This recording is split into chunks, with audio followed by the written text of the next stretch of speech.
Alhamdulillahi Rabbil alamin wal aqibatu muttaqin wal adwana illa ala zalimin wassalatu wassalamu ala nabiyyina Muhammadin sallallahu alayhi wa sallam. Assalamu alaikum wa rahmatullahi wa barakatuhu.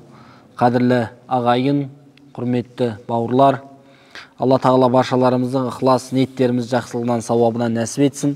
Міне бүгін Алла қаласа сіздермен әзкар кітабын әрі қарай жалғастырамыз. Бұл әзкар кітабы ерекше кітаптардың бірі, себебі бұл кітапта күндіз бен түндегі және әрқашан айтылатын, қандай да бір жағдайларда айтылатын зікірлер қамтылған кітап. Енді бұл кітаптың авторы имам Науауи жайында бірнеше рет сіздерге айттық, тағы да айтсақ артық болмас.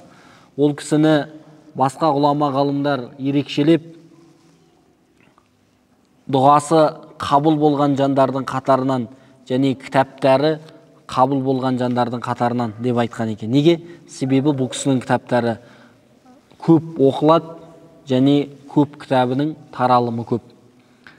Тіпті кейбір үйлерде, мысалы басқа бір нелерді айтатын болсақ, біздің мемлекеттен бөлек басқа бір араб мемлекеттерінде осы ғұлама ғалымның имам Науауидің кітаптары міндетті түрде бар деп айтса болады.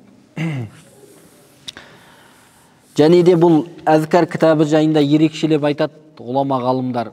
Сен тіпті үйіңді сатып болсын осы кітапты ал. Ол сенің өміріңе өте қажетті. Сенің екі дүниеде де бақытты болу үшін өте қажетті болған кітап деп айтады. Сіздермен біздер әлі сол кіріспесіндеміз. Кіріспесі болған кезде ғұлама ғалым бұны әрбір бөліктерге бөліп, мынандай жағдайда қалай болады, мынандай жағдайда қалай болады деп алдыңғы тақырыпта бір еске түсіретін болатын болсақ, мысалы жүніп болған адамның, хайыз нифас көрген әйел адамның сол уақытта зікір Алла тағаланы еске алуына бола ма, яғни Алланы зікір етуіне бола ма, болмай ма деген мәселелерге тоқталып өтті. Одан кейінгі тоқталғаны сол нифас және хайыз болған әйел адамның Құран, біз айтамыз ғой, Құранда мансух және насих деген аяттар бар дейміз. Мансух деген сөз үкімі жойылған деген сөз. Насих деген үкімді жоюшы. Бір аяттан кейін бір аяттың келуі, немесе үкімді жояды, немесе бір келген аятқа аяттың басқа бір пайғамбарымыздың сөз арқылы, хадис арқылы үкімі жойылуы мүмкін. Осындай мәселелерге байланысты насих, мансух деген Құранда терминология бар. Яғни үкімді жоюшы, үкімі жойылған деген мәселелерге тоқталады. Енді сол мәселеге байланысты үкімі жойылған аяттарды оқуға бола ма дегенде болады дейді. Яғни нифас болған, хайыз болған әйел адамға. Әрі қарай жалғастыратын болсақ, وَلَوْ تَيَمُّمُ الْجُنُوبُ ثُمَّ رَأَى مَنْ يَلْزَمُهُ إِسْتِعْمَالُهُ فَإِنَّهُ يُحْرَمُ عَلَيْهِ الْقِرَاءَةَ дейді. Егер жүніп болған адам таяммум алды, кейін таяммуммен жүрген кезінде суды көрді, яғни су табылды алдынан, су шықты. Сол кезде суды пайдаланатындай мүмкіншілік болды. Сол уақытта суды міндетті түрде қолдану, яғни сумен ғұсыл алуы міндетті түрде деп айтылады. Егер ол суды бар болған суды пайдаланбаса, онда оған жаңағы Құран оқу, жалпы зікір ету Алланы ол дұрыс емес болып табылады. وَجَمِيعُ مَا يُحْرَمُ عَلَى الْجُنُوبِ حَتَّى يَغْتَسِلُ وَلَوْ تَيَمَّمَ وَصَلَّى وَقَرَأَ ثُمَّ أَرَادَ التَّيَمُّمَ لِحَدَثٍ أو لفريضة أخرى أو لغير ذلك لم تحرم عليه القراءة. Енді мысалы мынандай мәселеге туындайтын болады. Мысалы бір адам ғұсыл алды деп айтайық, иә? Ғұсыл алған кезде ғұсылмен бірге дәрет те бірге жүреді. Сол ғұсыл алған адамның дәреті бұзылып кетті. Дәреті бұзылып кетсе де не, ол Құран оқи алады. Алла тағаланы зікір ете алады. Басты онда не бар? Ғұсыл бар болып тұр. Оның тек несі? Дәреті ғана бұзылды. Сол сияқты айтып өтеді. Егер мысалы бір адам таяммум алды, оған ғұсыл уәжіп еді, ол жүніп болды, бірақ ол ғұсыл алуға су таба алмағаннан кейін таяммум соқты. таяммум соққаннан кейін оның дәреті бұзылды. Ол да дәл осындай жағдай сияқты, оған да жалпы Алла тағаланы зікір етуге болады деп шешім айтады. Ары қарай қозғалатын болатын болсақ, енді фатиха мәселесін. Мысалы, жүніп адамның фатихан оқуына бола ма, болмай ма деген мәселені айтады. Бұған байланысты екі түрлі пікірді айтады. Егер жүніп адам фатихасыз намаз оқитын болатын болса, ол дұрыс емес дейді. Себебі ла солата илля фатихати деген пайғамбарымыздың хадисі бар, осындай мағынада, яғни фатихасыз намаз жоқ деген мағынада айтылатын. Сондықтан айтады, фатиханы, яғни ол намаз оқыды ма, ол фатиханы оқығаны дұрыс деп айтылады. Енді екінші бір көзқарасты айтатын болсақ, тухриму бәл яти бил азкари лати яти биха ман ла юхсин шайан минал Qur'an. وهذا فروع رأيت إثباته وهنا لتعلقها بما ذكرته فذكرته محضرة. Енді екінші мәселені айтады. Тухраму бәл тәти бил азкари лати яти биха ман ла юхсин шайан минал Qur'an. Екіншісінде пікірді айтады, яғни фатиханы оқу дұрыс емес дейді. Себебі ол фатиха Құран аяты деген мағынаға келтіреді. Енді келесі бір тақырыпқа тоқталып өтеді екен. Бұл жерде айтып жатқаны Алла тағаланы, яғни зікір етуші адамның қандай халде болғаны, қандай кемелдікте болуы керек, оның бойынан қандай сипатта болу керек. Бұл жерде сипат дегенде мінез құлық мәселесін айтып жатқан жоқ. Бұл қалай отыру керек деген сияқты. Мысалы, Алла тағаладан дұға тілеген кезде адамның жалпы алған кездегі отырысы қалай болу керек деген мәселені тоқталып өтеді. Янбағи ан якуна закиру ала акмали сифати фа ин кана жалисан фи мавди'и al-istiqbal al-qiblata wa jalasa mutakhashshi'an mutazallilan. Алла тағаланы, яғни зікір ететін адамға отырған халін, яғни құблаға қарап дұғасын тілеу керек деген мағынаны айтып тұр да. Құблаға қарап дұғасын тілеу керек. Құблаға қарау керек дейді. Алла тағаланы еске алатын адам, Алла тағаланы зікір ететін адамға құблаға қараған абзалырақ дейді. Және сондай бір кішіпейілділікпен, сондай бір Аллаға деген шынайы бір ықыласпен отыруы жақсырақтау дейді. Және мутриқан раъсаху дейді. Басын кішкене төмен түсіріп Алладан дұғасын тілегенде. Валау закара аля гайри хазиги al-ahwali jaza. Енді осы мәселеге байланысты мынау Имам Науауидің осы Әл-Азкар кітабына түсіндірме берген, соның шархын жазған, соған түсіндірме айтқан үлкен ғұлама ғалым бар, Имам Ибн Аллан деген. Сол кісі осы жерде бұлай деп қосады. Енді отырыс қалай болу керек деген кезде екі түрлі отырысты айтады.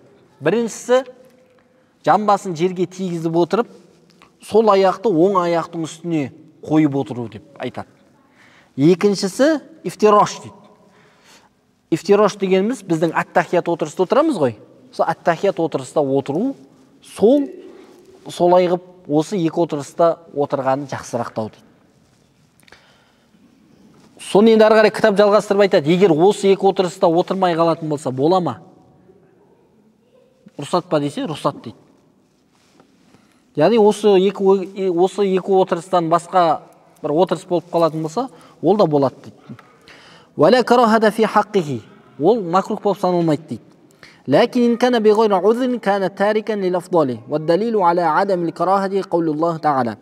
Енді осы жерде ол макрух болып саналмайды деп тұр, басқаша бір отырыспен отыратын болатын болса, ол макрух болып саналмайды деп тұр. Енді оған дәлел ретінде айтады, қасиетті Құран-ы Кәрімнің Әл-Имран сүресінің 190 және 191 аятын дәлел келтіріп айтады. Онда не дейді? Онда былай дейді: Аузу биллахи минаш шайтанир ражим. Бисмиллахир-рахманир-рахим. Инна фи халқис самавати вал арди ва ихтилафил лейли ван нахари ла аятин ли улил албаб. Бұл аяттың мағынасында былай деп тұр. Расында шынтуайтында келгенде күн мен аспан мен жердің жаратылысында, күн мен түннің ауысуында ақыл иелері үшін үлкен бір белгілер бар. Аллазина язкуруналлаха қияма ва қууда ва аля джунубихим. Садақаллахул азим. Бұл аяттағы мағынада былай дейді. Алла тағаланы еске алушылар, олар тұрған халде, отырған халде, тіпті жатқан халде де Алла тағаланы еске алады дейді. Сондықтан бұл жерде айтады, жаңағыдай отыру міндетті емес, бірақ отырып жатсаңыз жақсы. Не деді жаңа? Тауаррук деген бір отырыс бар деді, екіншісі ифтираш деді. Ифтираш деген отырыс біздің ат-тахият отырыста отырғанымыздай отыруымыз. Ары қарай сөзін жалғап былай дейді. وثبت في الصحيح عن عائشة رضي الله عنها قالت كان رسول الله صلى الله عليه وسلم يتكئ في حجري وأنا حائض فيقرأ القرآن رواه البخاري ومسلم. Айша анамыздан риуаят етілген мынандай бір хадисті айтады. Айша анамыз былай деді дейді. Менің хайыз болған кезімде Алла елшісі тіземе басын қойып Құран оқитын еді дейді. Ва фи риуаятин расуху фи хижри ва ана хаидун. وجاء عن عائشة رضي الله عنها أيضا قالت إني لأقرأ حزبي وأنا راقدة على السرير. Және Айша анамыздан жеткен тағы да бір хадисте былай деп айтады Айша анамыз. Алла одан разы болсын. Хизб деген нәрсені айтады. Хизб деген нәрсе мынандай нәрсе. Хизб деп айтады, уирд деп айтады. Күнделікті айтылатын дұғаларды, күнделікті айтылатын зікірлерді хизб деп атаса болады.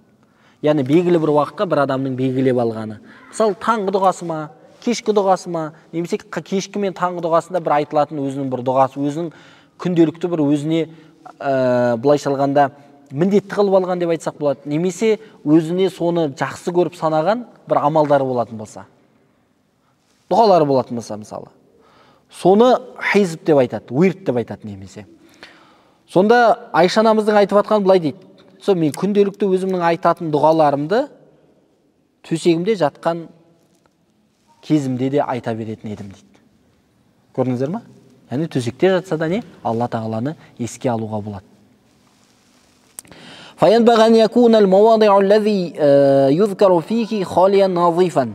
Енді келесі бір тақырыпқа тоқталдық.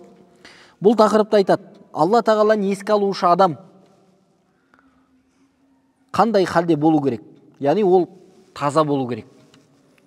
Қандай халде болған кезде бұл жерде ол адамның тазалығы бір бөлек, және де ол адамның таза бір жерде Алла тағаланы зікір еткен дұрыс дейді. Бұл яғни таза жерде адамның Алла тағаланы еске алып зікір етуі не үшін қажет дейді? Бұл зікір үшін және зікір етілген үшін. Енді зікір етілген деген түсіндіріп өтейік. Зікір деген нәрсені түсінеміз, иә? Мысалы, субханалла, альхамдулилля, Аллаху акбар. Бұл не? Зікір. Яғни Алла тағаланы еске алу деген мағына. Енді мәзкур деген нәрсе бар. Мәзкур бұл енді араб тілінің грамматикасына келген кезде бұл істелінген іс деген мағына келеді. Мәзкур деп айтатын болатын болсақ, бұл жерде еске алынған.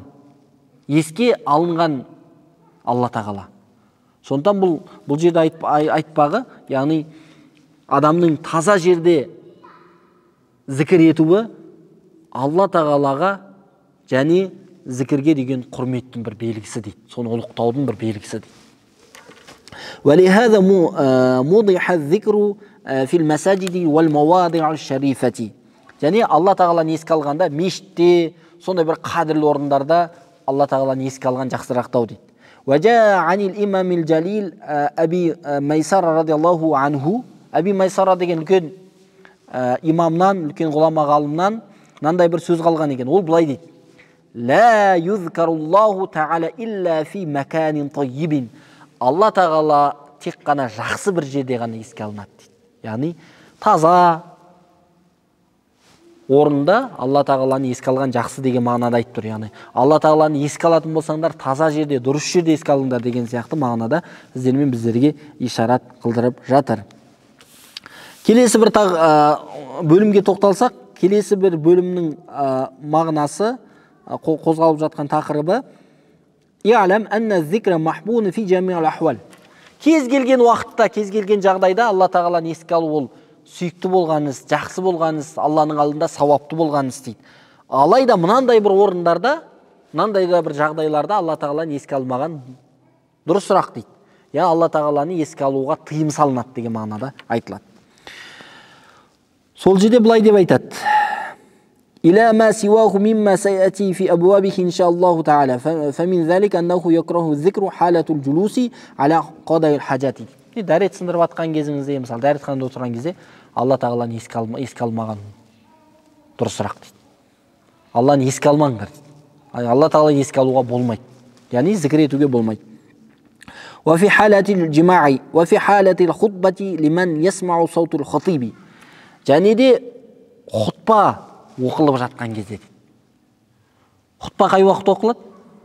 Білесіздер ғой, жұма намазында негізі хутба деп айтылатын, хатиб деп айтылатын, яғни хутбаны айтушы деп айтылатын адам, ол қай уақыттағы адам? Яғни жұма күнгі жұма намазының екінші азан айтылардан алдын, міне мынау біз тұрған үлкен мінберге шығып, сол жерге тұрып, сол жерге отырған имамның отырысын, яғни айтатын сол жерде айтылатын сөзді хатиб дейді. Яғни сол жерге шыққан имамды хутбаны оқушы имам деп айтамыз.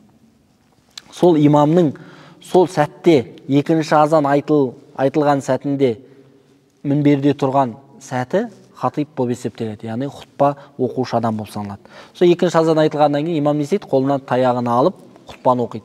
Осы сәтте Алла тағаланы зікір ету дұрыс емес дейді. Тіпті шариғи кітаптарда айтылады. Жаныңызда отырған адам, мысалы, бір шотқа шықлап отыр, шотканы тастаңыз, хутбаны тыңдаңыз деп айтсаңыз, оның өзі сіздің артық қимылыңыз болып қалады дейді. Көрдіңіз ба? Кейбірлері болады, байқап қаламыз өйтіп, телефон шықлап отырады, басқа нәрсені қарап отырады. Негізі ол дұрыс емес. Хутба ма? Хутбаны өте мұқият құлақ салып тыңдау керек. Тіпті жаныңыздағы біреу шулап жатса да оған ештеңе демеуіңіз керек екен да. Және وفي القيام في الصلاة بل يشتغل بالقراءة وفي حالة النعاس لا يكره في الطريق ولا في الحمام والله أعلم. Енді тағы да айтып өтеді. Енді біз ұлы сөзді ұятта жоқ қой, жалпы алған кезде ерлі зайыптының өзінің арасындағы бір қарым-қатынас бар, я? Ерлі зайыптың арасындағы табиғи қарым-қатынас болып жатқан кезінде Алла тағаланы еске алу дұрыс емес дейді.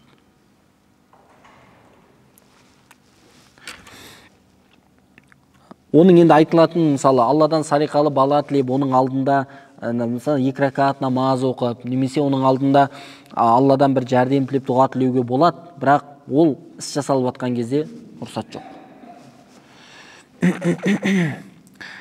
Келесі тақырыпқа тоқталайық. Келесі тақырыпта Алла тағаланы еске алған кезде жүрекпен еске алу керек пе дегенге тоқталады. Я дейді, Алла тағаланы еске алған кезде жүрекпен еске алған жақсы, бірақ тілді де қосып айтқан жақсы дейді. Мысалы, тілмен айтыла бермеу керек дейді. Мысалы, бір адамдардың әдетінде болып қалады, бір нәрсені естісе машалла дейді, бірақ өзі мағынасын біліп атқан жоқ, немесе мағынасын білсе де сол сәтте ол соның мағынасын ойлап аузымен айтып атқан жоқ, әйтеуір айтып қалды аузымен. Кейбір адамдар мысалы кез келген жағдайда бір субханалла дейді, бірақ түсінбейді мағынасын. Олай мағынасын түсінбей айтқан дұрыс емес дейді. Мағынасын түсініп айтқан жақсырақтау. Және де тағы да бір сөз қосып айтады. Мысалы, Алла тағаланы еске алған, яғни зікір еткен кезде, мысалы, ла илаха иллаллах деген мағынасы не? Алладан басқа тәңір жоқ деген мағына ғой. Алладан басқа Құдай жоқ деген мағына келеді, я? Сонда ла илаха иллаллаху деп әр қайсы созылатынды созып айтқан жақсы дейді. Неге? Себебі сол созып айтқан кезде сіз мағынасына да үңілесіз дейді. Ла жоқ, илаха тәңір иллаллах, Алладан басқа деген сияқты мағынада шығады да. Сонда ла илаха иллаллаху деп айтқаныңыз жақсырақтау дейді. Себебі неге? Өйткені сіз созып айтсаңыз, айтып жатқан сөзіңізге мән бересіз дейді. Көрдіңіз ба?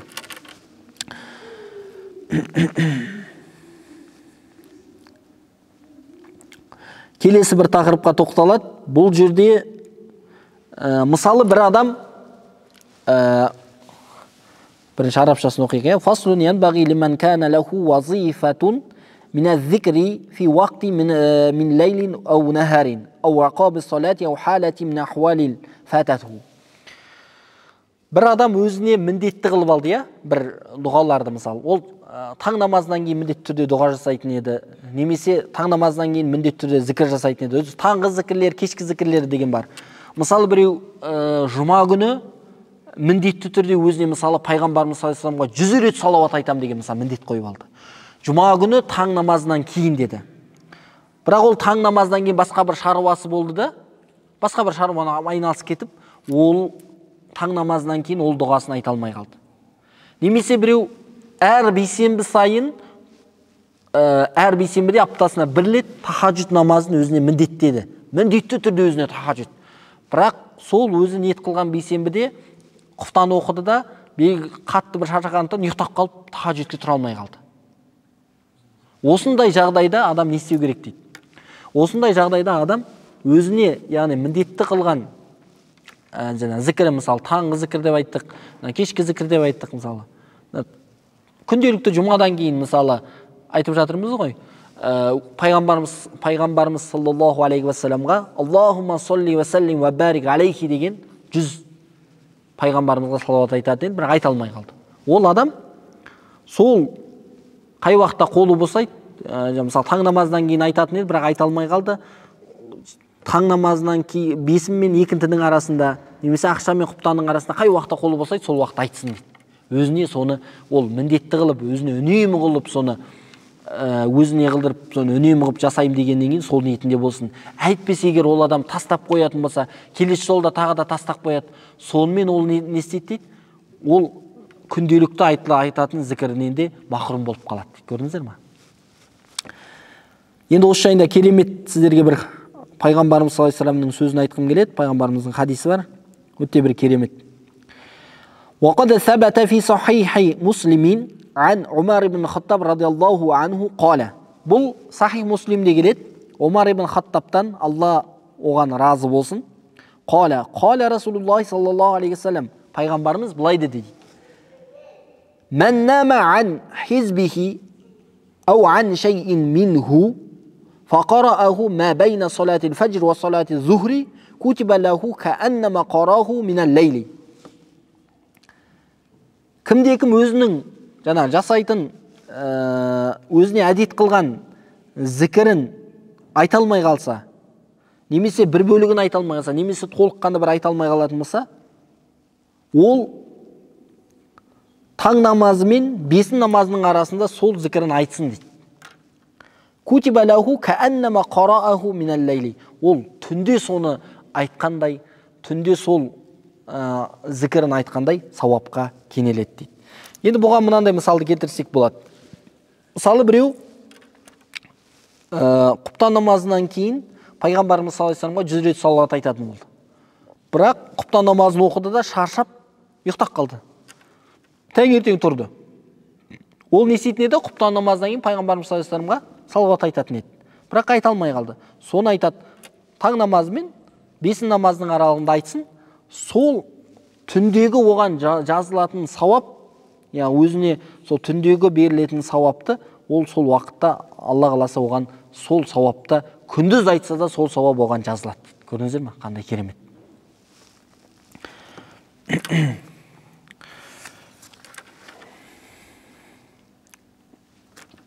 Енді келесі бір тақырыпқа тоқталады. Бұл тақырыпта мынандай мәселені айтып жатыр. Мысалы, Алла тағаланы еске алып жатқан адам, яғни зікір етуші адам деп айтайықшы. Зікір етуші адам қандай да бір себептермен зікірін тоқтатуға болады дейді. Иза сулима алейхи радда салами сумма ада иля зикри. Мынандай себептермен ол тоқтатуына болады. Мысалы, ол зікір етіп жатты, ассаламу алейкум деп біреу оған амандасты. Ол ва алейкум ассалам ва рахматуллахи ва баракатух деп жауабын бергеннен кейін, ары қарай зікірін жалғастыра беруіне болады дейді. Ва каза иза атаса индаху атисин фа хамидаллаху шамматку сумма ада иля зикри дейді. Мысалы, бір адам түшкірді. Түшкірге мысалы альхамдулилля деді, альхамдулилля деп айтатын болса, біз не деп айтуымыз керек? Жанында отырған адамдар, мысалы, бір адам түшкірді мысалы. Сіздің есіміңіз кім аға? Мысалы, Еркебұлан аға түшкірді, альхамдулилля деп айтты, бізге мұсылманның алдындағы міндеттер бар ғой, білесіздер ғой. Ауырып қалса жағдайын сұрау, қайтыс болған болатымызда жаназасына қатысу, амандасса сәлеміне сәлем жауап қайтару деген. Сол сияқты түшкіріп альхамдулилля дейтін болсамызда, біз ярхамукаллаху деп айтуымыз қажет. Сондайда мысалы, әлгі сөзді айтып, ары қарай зікірін жалғастыра беруіне болады дейді. وكذا إذا سمع الخاطب وكذا إذا سمع المؤذن أجابه في كلمات الأذان والإقامة ثم عاد إلى الذكر. Сол сияқты жаңағы құтпа айтылып жатқан кезде, имам қолына таяғын алып құтпа оқып жатқан кезде де ол зікірін тоқтатуы керек дейді. Құтпа аяқталғаннан кейін жалғастыруына болады дейді. Сол сияқты азан, мысалы азан айтқан кезде біз білуіміз керек, қадірлі жамағат.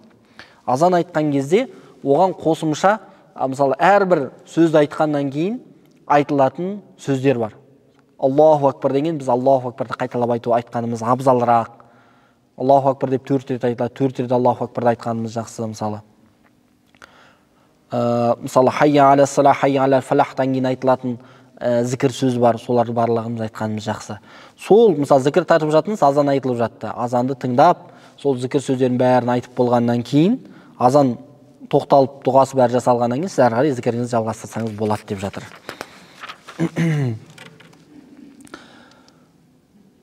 Енді мына жерде мына нәрсені айта кеткен жөні көріп тұрмын. Мысалы, айтып жатырмыз жаңа, егер амандасса оған сәлем қайтару деген сияқты. Бірақ азан айтып жатты біреу. Азаншы азан айтып жатыр мысалы мешітте. Біреу ассаламу алейкум деп кіріп келді. Ол азанын тоқтаса оған жауап қайтармайды. Ол азанын бітіреді, содан кейін барып жауабын қайтарады. Оның өзі сүннет болып табылады деп айтылады.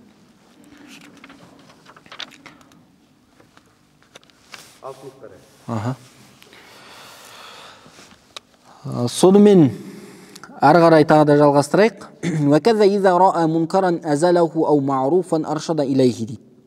Сол сияқты егер жаңа зікір тартып жүрген кезде ол бір дұрыс емес істі көрді, шариғатқа қайшы нәрсені көрді, адамдық қасиетке бір қайшы нәрсені көрді, сол нәрсені тоқтатып, бауырым, мынау жасап жатқан дұрыс емес деп тоқтатып қойып, ары қарай зікірін жалғастырса болады дейді. Немесе бір жақсы бір істі көрді, жақсы бір іс жасалып жатты мысалы. Қалай деп айтатын болсақ, мысалы, тадж намаз оқылып жатты мысалы, немесе намаз оқылып жатты жалпы алған кезде, мешітке келді, немесе осындай бір мешітте мысалы дәріс болып жатыр. Соған келіп дәріске қатысып, Алланың алдындағы сауабын алып, одан кейін ары қарай өзінің зікірін мысалы жалғастырса болады. Ау муршидан ажабаху сумма ада иля зикри. Немесе бір адам одан жол сұрады, мысалы ана көшеге бару қалай болады, мына жерге қалай бару болады, мен зікір тартып жатырмын деп, оған жауап бермей қойуға болмайды. Сұрады ма сізден? Білесіз ба? Шамаңыз жеткенше түсіндіріп айтуыңыз керек. Міне осы жерден осылай барасыз деп, одан кейін ары қарай сол кісіге жауап бергеннен кейін ары қарай зікірін жалғастырса болады.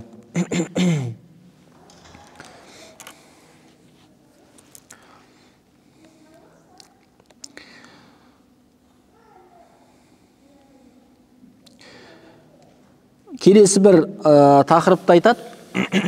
Фаслун и'лам аннал азкара المشروعة في الصلاة وغيرها واجبة كانت أو مستحبة لا يحسب شيء منها ولا يعتد به حتى يتلفظ به بحيث يسمع نفسه إذا كان صحيح السمع لا عارض له. Енді зікір еткен кезде біліп алғын дейді. Зікір еткен кезде мысалы намазда ма басқа уақытта Алланы еске алған кезде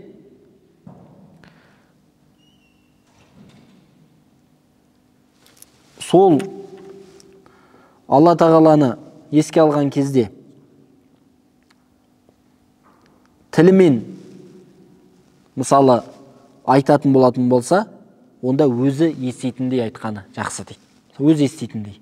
Бұл енді парыз намаздарға қатысты емес, парыз намазда даусыңыз шығарасыз, өзіңіз естисіз, өзгелер еститіндей болады мысалы. Ал енді жалпы алған кезде мысалы намазда мысалы іштен оқылатын намаздарда оқып жатсаңыз, сол кезде тілмен айтқан нәрсені адам өзінің естіп тұрғаны жақсырақтау дейді. Изакана сахих хасан. Егер ол жақсы еститін болатын болса, яғни құлағы мысалы жақсы естілетін болатын болса дейді. Жалпы енді бұл кітап сіздер міне 4-ші сабаққа келдік қой, бұл кіріспе, әлі кіріспеде мысалы. Қандай уақыттарда қалай болады деген мәселелерге тоқталады. Зікір етуші адамның жағдайы қалай болу керек, ол дәретті болу керек па, таза болу керек па, жүніп болып жататын болса қалай болады деген мәселелерді алдыңғы сабақтарда тоқталдық. Енді Алла нәсіп етсе, келесі бір дәрісімізде тағы да мына мәселені имам айтып өтеді. Осы кітап айтып өтеді, және имам Науауидің осы Әл-Азкар кітабы айтып өтеді. Осы күн мен түнде айтылатын зікірлерді айтқан кездегі, мысалы, мына жерде мына адамнан риуаят етілді деген сияқты риуаят етушілердің мәселелері тоқталып өтеді. Содан кейін Алла нәсіп етсе бастап кетеміз. Бабун мухтасаран фи ахруфи мимма жаа фи фадли зикри гайру муқаййидин уақтин. Яғни Алла тағаланы еске алу уақыты, яғни зікір ету уақыты белгілі бір уақыттарға шектеле ме деген сияқты мәселелер тоқталамыз. Одан кейін Алла нәсіп етсе сіздермен тоқталамыз. Мә яқул истайқаза мин манамихи. Ұйқыдан тұрған кезде қандай дұға оқуымыз керек?